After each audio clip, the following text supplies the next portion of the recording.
নবী বয়ান করেছে পরের দিন থেকে মসজিদ পরিষ্কার, কিন্তু কে করে রাসূল খুঁজে পায় না। আরো আগে যায় খুঁজে পায় না, আরো আগে যায়, অতীব প্রত্যুষে যায় খুঁজে পায় না। একদিন মধ্য রজনীতে গিয়েছে, দেখলো এই পাড়া থেকে একটা মহিলা এসে মসজিদ ঝাড়ু দিয়ে চলে গেল। রাসূল বুঝতে পারলেন এই মহিলাটারে কাজ, প্রতিদিন মহিলা রাত্রে মসজিদ ঝাড়ু দেয়। এভাবে কয়েক মাস চলতেছে। আল্লাহর হাবিব একদিন ফজরের জামাতে গিয়ে দেখে মসজিদে ঝাড়ু দেওয়ার চিহ্ন পর্যন্ত নাই। নামাজ আনতে দাঁড়িয়ে বললেন, আমার সাহাবীরা, এই পাড়ার ভিতরে কেউ কি মারা গেছে? সাহাবায়ে কেরাম বললেন, ইয়া রাসূলুল্লাহ, হ্যাঁ, একটা মহিলা মারা গেছে। আল্লাহর হাবিব বলেন, তার কি দাফন কার্য শেষ হয়েছে? বলে, নবীজি, হ্যাঁ, রাত্রি বেলায় তাকে কবর দিয়ে দিয়েছি। রহমতের নবী আমার ডেকে বলে, সাহাবীরা, আমাকে বলো নাই কেন? সাহাবায়ে কেরাম ডেকে বলে, গো নবীজি, আপনাকে আমরা খবর দেই নাই। নবী আমার ডেকে বলে, সাহাবীরা, আমাকে নিয়ে চলো মহিলার কবরের পাশে। মসজিদে তো আপনার ভূমিকা এভাবেই থাকা দরকার। মসজিদে তো আপনার ভূমিকা এভাবেই থাকা দরকার। আপনি না থাকলে যেন মানুষ বুঝতে পারে মসজিদে মানুষটার শূন্যতা কত কঠিন। আপনি না থাকলে যেন মানুষেরা বুঝতে পারে মানুষটা না থাকলে মসজিদ ঝাড়ু দেওয়ার লোক বুঝি থাকে না। এ মানুষটা না থাকলে মসজিদে যে জানে নামাজগুলো সোজা করার মানুষ বুঝি থাকে না। আপনি মারা গেলেও যেন মানুষেরা আপনার ব্যাপারে কথাবার্তা বলতে পারে যে মানুষটা মসজিদ পরিষ্কার করেছে। নবী আমার বললেন, সাহাবীরা, আমাকে নিয়ে চলো মহিলার কবরের পাশে। রহমতের নবী আমার কবরের পাশে গিয়ে হাত তুলে দোয়া করে, আল্লাহ, তোমার এই বান্দি তোমার ঘর মসজিদ পরিষ্কার করেছে, আল্লাহ তুমি তার কবরটাকে পরিষ্কার করে জান্নাতের বিছানা বিছায়া দাও। সাহাবায়ে কেরাম কান্না করতেছে, মহিলা রে, কপাল তোমার কত ভালো, তোমার কবরের পাশে এসে স্বয়ং আল্লাহর হাবিব দোয়া করে। আল্লাহর নবী মাথা ঘুরিয়ে বললেন, আমার সাহাবীরা, কিয়ামত পর্যন্ত কেউ যদি আমি নবীর স্পেশাল দোয়া নিতে চায়, সে যেন মসজিদ পরিষ্কার করে। আল্লাহ রাব্বুল আলামিন এই পৃথিবীটা সৃষ্টি করার পূর্বে সর্বপ্রথম, পৃথিবীটা সৃষ্টি করার পরে সর্বপ্রথম জিন জাতি দ্বারা এই পৃথিবী আবাদ করেছিল। জিন জাতি যখন পৃথিবীতে আসলো, কিছুদিন থাকার পরে তারা হট্টগোল লাগালো, রক্তপাত ঘটাছে, বিশৃঙ্খলা সৃষ্টি করলো। আল্লাহ পাক ফেরেশতাদেরকে পাঠিয়ে বললেন, ফেরেশতারা যাও, জিনদেরকে এখান থেকে তাড়িয়ে বন জঙ্গল, পাহাড় পর্বত, গাছগাছালি দিয়ে ওদের জায়গা করে দাও, তোমরা গিয়ে ফেরেশতারা, তোমরা গিয়ে জমিনে থাকো। তার মানে পৃথিবীর দ্বিতীয় বাসিন্দা হলো ফেরেশতারা। কথা কি বুঝতেছেন? ফেরেশতারা দীর্ঘদিন পৃথিবীতে থাকার পরে এক পর্যায়ে তারা কথোপকথন করতেছে যে আমরা তো আল্লাহর অবাধ্য হই নাই, জিনেরা অবাধ্য হয়েছিল, তাই বলে আল্লাহ তাদের সরিয়ে দিয়েছে। আমরা যেহেতু অবাধ্য হই নাই, আল্লাহ আমাদেরকে বুঝি সরাবে না।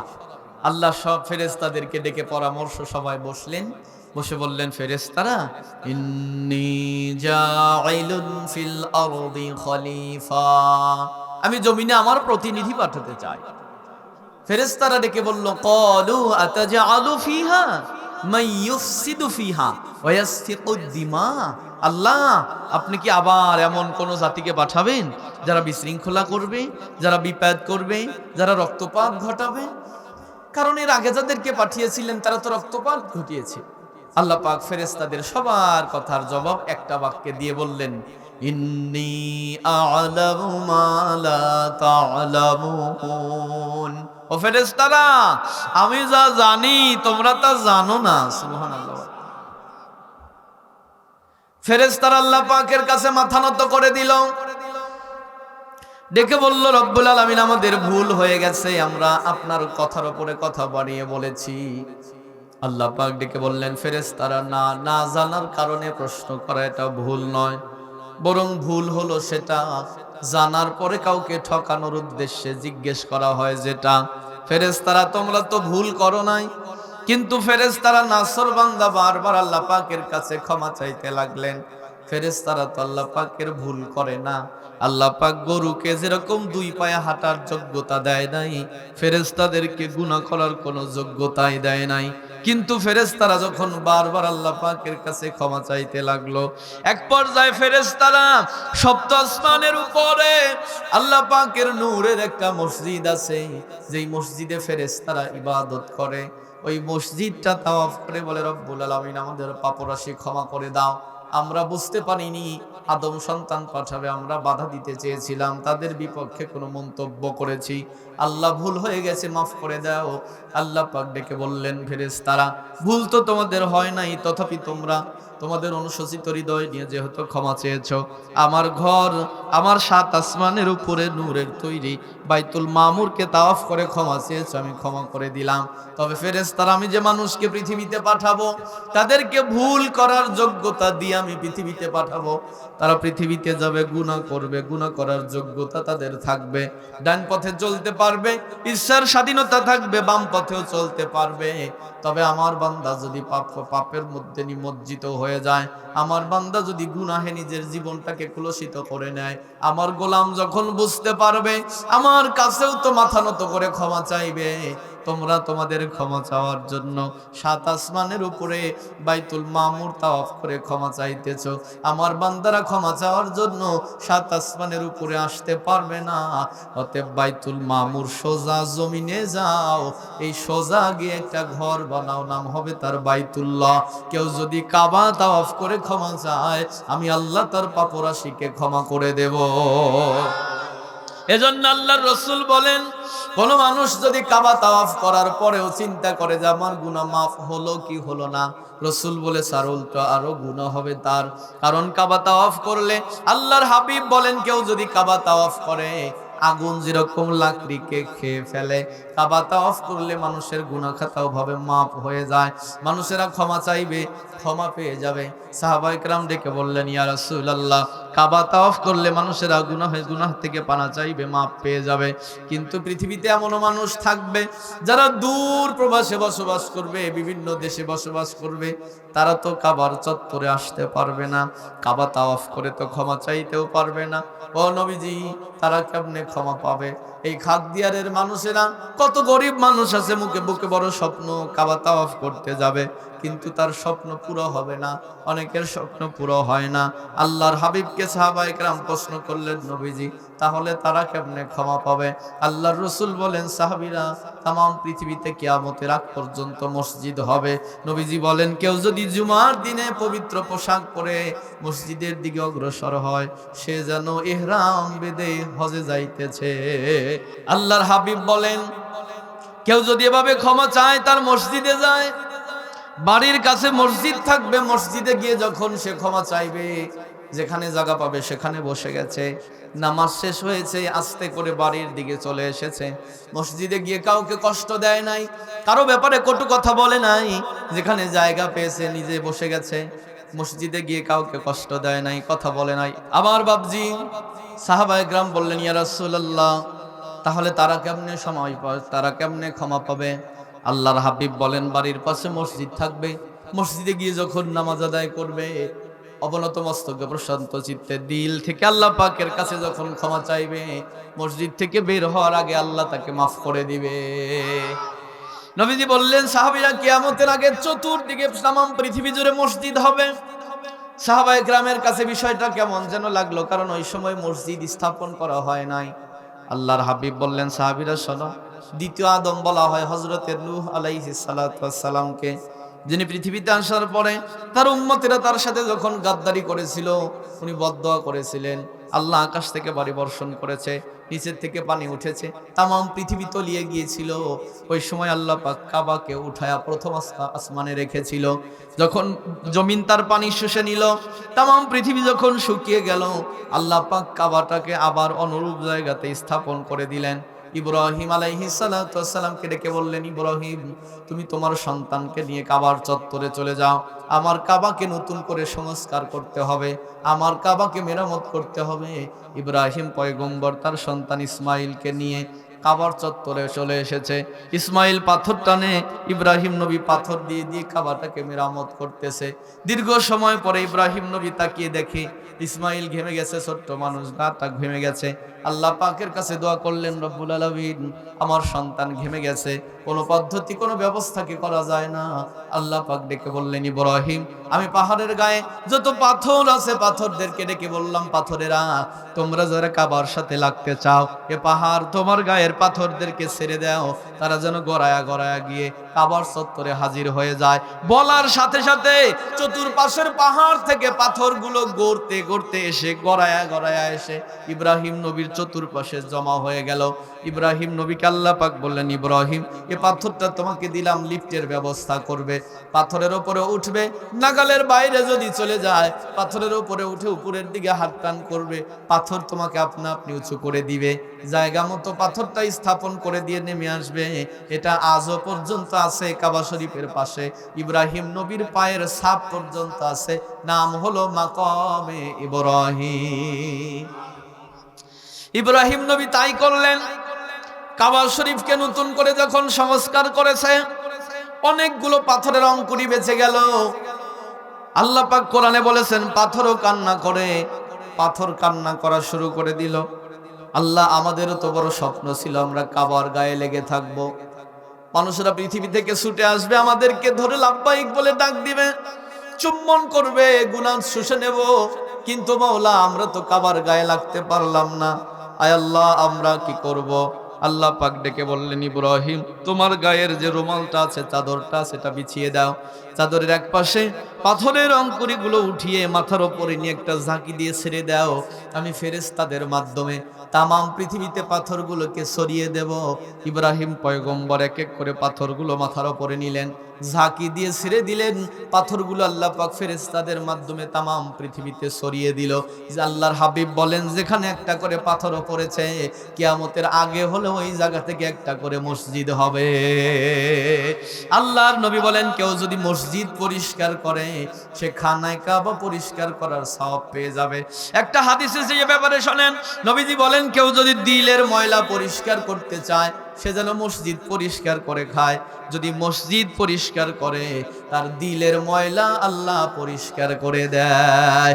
মসজিদের ওই ঝাড়ু বারদা হোক আমারে হাত, রে শোনো আমার মোনাজাত, শোনো শোনো ইয়া ইলাহি আমার মোনাজাত, রে শোনো আমার মোনাজাত, করেন আমিন।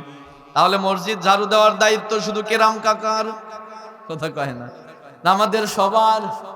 মসজিদ ঝাড়ু দেওয়ার দায়িত্ব সবার, অথচ অনেক ভদ্রলোক আছে, এরা মসজিদে যায় যদি একটু ময়লা দেখে, অনেকে আছে সেজদা দেওয়ার আগে যায় ফু পারে।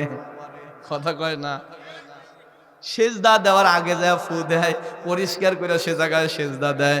এমন ভদ্রলোক কি খাক দিয়ারে নাই? ওর জায়গা যদি ময়লা পরে, কাঁধের থেকে গামছাটা নামায় একটু বাড়ি দিয়া দাঁড়ায় গেছে, পুরো মসজিদও যদি অপরিষ্কার থাকে ওর নাকে বাঁধবে না, কারণ ও নিজের জায়গাটা পরিষ্কার করে নিয়েছে। আল্লাহর হাবিব বলেন যে মসজিদ পরিষ্কার করে, আল্লাহ তার দিলের ময়লা পরিষ্কার করে দেয়। আবার অনেকে আছে নিজে তো ঝাড়ু দেয় না, আর একজনকে যা বলে ওই জায়গাটা একটু পরিষ্কার করে দাও, তার মানে আল্লাহ তাকে দ্বারা নেকির কাজ করাবে না। আল্লাহর ঘরে যাও, সে অহংকারী ভাব তার ভিতর থেকে যায় নাই। আমার বন্ধুরা, যে জায়গাতে গেলে মানুষের মাথা নিচুতে নামতে নামতে এত নিচে নেমে যায়, মাটির সাথে মাথাটা, কপালটা ফেলে যে কপাল উপরে থাকে, এ কপাল মাটির উপরে ফেলে বলে, রব্বে কারিম সুবহান রব্বিয়াল আলা, রব তুমি পবিত্র, রব তুমি মহান, আমি তোমার কাছে মাথা নত করে দিয়েছি, আমার কোনো মহানত্ব ভিতরে নেই, আমি বড় নই, তুমি সবচেয়ে বড়। আল্লাহ পাক বলেন, ঘোষণা যখন বান্দা 5 ওয়াক্ত মসজিদে গিয়ে দিবে, বান্দার ভিতরের অহংকার আমি আল্লাহ দূর করে দেব। কিন্তু আমরা নামাজ পড়তে যাই, ঘোষণা তো দিতে যাই না। অনেকে নামাজ পড়তে যায় মানুষকে দেখানোর জন্য, অনেকে নামাজ পড়তে যায় মুরব্বী হয়ে গেছে, না গেলে কেমন হয়, এজন্য মসজিদেও যায়, আবার যুবক কালের নেশা ছাড়ে না, চাষটালে যায় বসে থাকে। আছে না, আছে না, মসজিদে যায় নামাজ পড়ে, চাষটালে এসে আবার বসে থেকে হা করে টিভি দেখে। ভুল বললাম? অনেক মুরব্বী আছে, চাকরি মনে হয় আমারও থাকলো না। তাকান আমার দিকে। 3টা বিষয়কে যৌবনকাল বলা হয়। গতকাল দেখেছি তাফসীরে, একটা হলো কার্য সম্পাদন, একটা হলো উদ্দেশ্য গঠন, আরেকটা হলো চরিত্র গঠন। যে মুরব্বীর যুবক বয়সে চরিত্র ভালো ছিল না, ও বুড়ো বয়সেও তাকাইতে গেলে তাকালেন ওর মডেল ভালো না। আল্লাহর হাবিব বলেন, কোন মানুষ যদি একেবারে মুমূর্ষ অবস্থায় পতিত হয়েছে। সামনে দিয়ে কোনো নারী যদি অর্ধরঙ্গ অবস্থায় হেঁটে যায়, শয়তান চোখটা উঠিয়ে দেয়, দেখ দেখ কি যাচ্ছে দেখ। আর আমরা মনে করি দাদারা এরা যা বলতেছে সব ঠিক। অনেক দাদা আছে, সাবালেকা নাতি আছে, নাতনি আছে, এগুলোর গায়ে হাত দিয়ে দোয়া করিয়া দেয়। অথচ দাদা এটা আপন দাদা না, গ্রাম্য দাদা। ভুল বললাম? রাস্তার ধারে দাঁড়ায় থাকে, গার্লস স্কুল ছুটি দিছে, ও মা তোমার বাড়ি কোনে, তোমার বাপের নাম কি, দাদার নাম কি, গায়ে হাত দিয়ে দোয়া করে দেয়। এরকম দাদা কি সমাজে নাই? সুতরাং নিজেকে কন্ট্রোল করতে হবে। আমার বন্ধুরা কথাটা বোঝার চেষ্টা করেন। ওই যে যৌবনকালে যে হ্যাবিটটা আপনার ভিতরে ছিল, আপনার যে অভ্যাসটা ছিল, এটা এখনো যদি পরিবর্তন না করেন, আপনি কবরে যাচ্ছেন, এখনো সোজা হচ্ছেন না। সোজা হবেন কবে? আমার বাপজি, তা খারাপ লাগতেছে আপনাদের? থাকেন আমার দিকে। কত দূর যেন গিয়েছিলাম। মানুষ মসজিদে যাবে, মসজিদ পরিষ্কার করলে আল্লাহ দিলের ময়লা পরিষ্কার করে দেয়। আরো একটা হাদিস শোনায়, আপনারা ভালো বুঝতে পারবেন। আল্লাহর হাবিব বলেন কেউ যদি মসজিদ থেকে ছোলা পরিমাণ ময়লা ফেলে দেয়, আল্লাহ তার আমলনামায় উহুদ পাহাড় পরিমাণ সওয়াব লিখে দেয়। বড় আশ্চর্যের বিষয় হলো, সোলা শব্দটা যে ব্যবহার করা হয়েছে, এটা যে অর্থে যে আরবি শব্দটা ব্যবহার করা হয়েছে, ওই যে রমজানে রোজার পরে খাওয়ার পরে খিলাল করি, ওই ব্যাপারে রাসূল যে হাদিস ব্যবহার করেছে, সোলা পরিমাণ ময়লা যেন দাঁতের কোণে লেগে না থাকে, ওখানে যে আরবি শব্দ ব্যবহার করেছে, মসজিদের পরিষ্কারের ব্যাপারে ওই আরবি শব্দটা ব্যবহার করেছে। তার মানে এই সোলা মানে বুটের ডালের সোলা নয়, দাঁতের খিলালে দাঁতের ভিতরে লেগে থাকা অল্প অংশ যেটা ময়লা। আল্লাহর হাবিব বলেন, সিমটি কেটেও কেউ যদি ময়লা জানালা দিয়ে ফেলে দেয়, তার আমলনামায় উহুদ পাহাড় পরিমাণে সওয়াব লিখে দেওয়া হয়। আল্লাহর নবী যখন এই বয়ানটা করেছে, পরের দিন থেকে দেখে মসজিদ পরিষ্কার। আর এই বয়ান আমি কতদিন করি, অথচ ঝাড়ু দেওয়ার লোক পাই না। তার মানে আমরা শুধু শুনতে আসি, নিতে আসি না। নবী বয়ান করেছে, পরের দিন থেকে মসজিদ পরিষ্কার, কিন্তু কে করে রাসূল খুঁজে পায় না। আরো আগে যায়, খুঁজে পায় না। আরো আগে যায়, অতীব প্রত্যুষে যায়, খুঁজে পায় না। একদিন মধ্য রজনীতে গিয়েছে, দেখলো এই পাড়া থেকে একটা মহিলা এসে মসজিদ ঝাড়ু দিয়ে চলে গেল। রাসূল বুঝতে পারলেন এই মহিলাটারে কাজ, প্রতিদিন মহিলা রাত্রে মসজিদ ঝাড়ু দেয়। এভাবে কয়েক মাস চলতেছে। আল্লাহর হাবিব একদিন ফজরের জামাতে গিয়ে দেখে মসজিদে ঝাড়ু দেওয়ার চিহ্ন পর্যন্ত নাই। নামাজ আনতে দাঁড়িয়ে বললেন, আমার সাহাবীরা, এই পাড়ার ভিতরে কেউ কি মারা গেছে? সাহাবায়ে কেরাম বললেন, ইয়া রাসূলুল্লাহ, হ্যাঁ, একটা মহিলা মারা গেছে। আল্লাহর হাবিব বলেন, তার কি দাফন কার্য শেষ হয়েছে? বলেন, নবীজি, হ্যাঁ, রাত্রি বেলায় তাকে কবর দিয়ে দিয়েছি। রহমতের নবী আমার ডেকে বলে, সাহাবীরা, আমাকে বলো নাই কেন? সাহাবায়ে কেরাম ডেকে বলে, নবীজি, আপনাকে আমরা খবর দেই নাই। নবী আমার ডেকে বলে, সাহাবীরা, আমাকে নিয়ে চলো মহিলার কবরের পাশে। মসজিদে তো আপনার ভূমিকা এভাবেই থাকা দরকার। মসজিদে তো আপনার ভূমিকা এভাবেই থাকা দরকার। আপনি না থাকলে যেন মানুষ বুঝতে পারে মসজিদে মানুষটার শূন্যতা কত কঠিন। আপনি না থাকলে যেন মানুষেরা বুঝতে পারে, মানুষটা না থাকলে মসজিদ ঝাড়ু দেওয়ার লোক বুঝি থাকে না। এ মানুষটা না থাকলে মসজিদে যে নামাজগুলো সোজা করার মানুষ বুঝি থাকে না। আপনি মারা গেলেও যেন মানুষেরা আপনার ব্যাপারে কথাবার্তা বলতে পারে যে মানুষটা মসজিদ পরিষ্কার করেছে। নবী আমার বললেন, সাহাবী, আমাকে নিয়ে চলো মহিলার কবরের পাশে।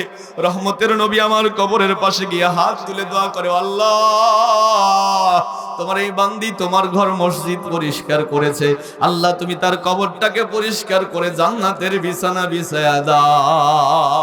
সাহাবায়ে কেরাম কান্না করতেছে, মহিলা রে, কপাল তোমার কত ভালো, তোমার কবরের পাশে এসে স্বয়ং আল্লাহর হাবিব দোয়া করে। আল্লাহর নবী মাথা ঘুরিয়ে বললেন, আমার সাহাবীরা, কিয়ামত পর্যন্ত কেউ যদি আমি নবীর স্পেশাল দোয়া নিতে চায়, সে যেন মসজিদ পরিষ্কার করে। আমার বাপজি, শুধু কি এখানেই শেষ? আল্লাহর নবী বলেন, কেউ যদি মসজিদ আলোকিত করার ব্যবস্থা করে, আল্লাহ তার কবরটাকে নূরে মুনাওয়ারা করে দেয়। নবীজি বলেছেন, কবরবাসীর জন্য 8টা দোয়া করবা। এর মধ্যে একটা দোয়া এসেছে, রাসূল কয়েকটা হাদিসে বলেছেন, দোয়া করো কবরটাকে নূরে মুনাওয়ারা করে দাও। নবীজি আমল বলে নাই কোন আমলে কবর নূরে মুনাওয়ারা হয়। একটা হাদিসে রাসূল বলেছেন, শোনো, কেউ যদি মসজিদকে আলোকিত করে, আল্লাহ তার কবরটাকে নূরে মুনাওয়ারা করে দেয়। আর সাহাবী ডেকে বললেন, ইয়া রাসূলুল্লাহ, আমি আমল করব, আমি আলোকিত করব। সাহাবী আলোকিত করার ব্যবস্থা করে দিলেন। সাহাবী মারা গেছে, নবী আমার ডেকে বলে, সাহাবীরা আমি নবী তোমরা নবী নই, আমি যা দেখি তোমরা তা দেখো না। আমার যে সাহাবী আমার ঘর মসজিদকে আলোকিত করার ব্যবস্থা করেছে, আমি দেখেছি তার কবরটাকে আল্লাহ নূরে মুনাওয়ারা করে দিয়েছে। আমার বাপজি শুধু কি তাই, আল্লাহর হাবিব বলেন কেউ যদি মসজিদে একজন মানুষ দাঁড়ানোর মতো এতটুকু জায়গা যদি কেউ চটাই দান করে, একজন দাঁড়াতে পারে, অথবা একটা জায়নামাজ এতটুকু জায়গা যদি কেউ চটাই দান করে, আল্লাহর হাবিব বলেন তার আমল নামায় তার জন্য ৭০,০০০ রহমতের ফেরেশতারা রহমত, বরকত, মাগফিরাতের দোয়া করতে থাকে।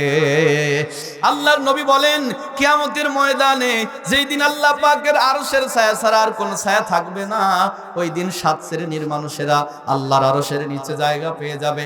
এর মধ্যে এক শ্রেণী হলো ওই যুবকেরা, ওই ব্যক্তিরা, ওই মানুষেরা যাদের অন্তরটা মসজিদ সমূহের সাথে ঝুলন্ত থাকে। অবাক করা বিষয় হলো একটা কলব সব মসজিদের সাথে ঝুলন্ত থাকে। ব্যবহার করা হয়েছে কলবুন হলো 1 বছর, মাসাজিদুহুম হলো বহু বছর, মানে একটা কলব সব মসজিদের সাথে ঝুলন্ত থাকবে। তার মানে মসজিদ নিয়ে কোনো দ্বন্দ্ব করা যাবে? আমরা কি করি? করেন না? আমরা কি করি? মসজিদ নিয়ে দ্বন্দ্ব করা যাবে না। রাসূল বলেছেন একটা কলব সব মসজিদ সমূহের সাথে ঝুলন্ত থাকবে। মানে যে এলাকায় গিয়েছেন নিকটস্থ মসজিদ থেকে আজান হয়েছে, সেখানে গিয়েই নামাজ আদায় করেন। আপনার কানটা যেন খরগোশের মতো দাঁড়িয়ে থাকে, কোন পাশ থেকে আজান আসতেছে, কোনটা নিকটের মসজিদ, সেখানে যায় নামাজ আদায় করব। মসজিদের সাথে যার কলবটা ঝুলানো থাকে, রাসূল বলেন এ মানুষটা কিয়ামতের ময়দানে আল্লাহ পাকের আরশের নিচে জায়গা পেয়ে যাবে।